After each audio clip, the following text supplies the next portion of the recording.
Mahira,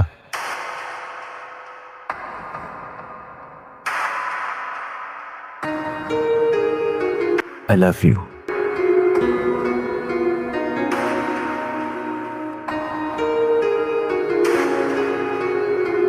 enough is enough. অনেক নাটক করেছেন, আমিও সহ্য করেছি। এবার সিরিয়াসলি বলছি, আপনি চলে যান। আপনি কি ভেবেছেন সবকিছু এত সহজ? আপনার এখানে আসা থেকে যাওয়া আমার জন্য এত সহজ না। গ্রামের মানুষ তাকায়, কথা বলে, জাজ করে। আপনি তো কাল চলে যাবেন, কিন্তু আমাকে এখানেই থাকতে হবে। একটা কথা মনে রাখবেন মিস্টার রায়ান, মানুষের চোখের প্রশ্ন খুব বিষাক্ত হয়। সবাই উত্তর দেয় না, কেউ কেউ চুপচাপ পড়ে যায়।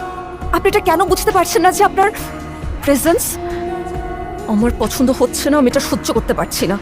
আপনি আমার বস ছিলেন, সেখানে থাকতেই ভালো হতো। আমার ব্যক্তিগত জীবনে ঢোকার অধিকার আপনাকে কে দিয়েছে? আপনি দয়া করে আমাকে নিয়ে কোনো স্বপ্ন দেখবেন না, কারণ আমি সেই মানুষ না যাকে নিয়ে আপনি আপনার ভবিষ্যৎ ভাবছেন।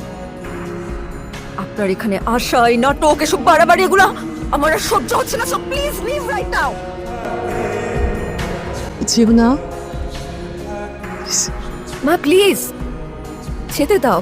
মা, ওকে এভাবে বাবা তুমি আটকেও না। কাউকে সিম্প্যাথি ফিল করাতে যে তোমরা আমাকে আনকমফোর্টেবল ফিল করাচ্ছ।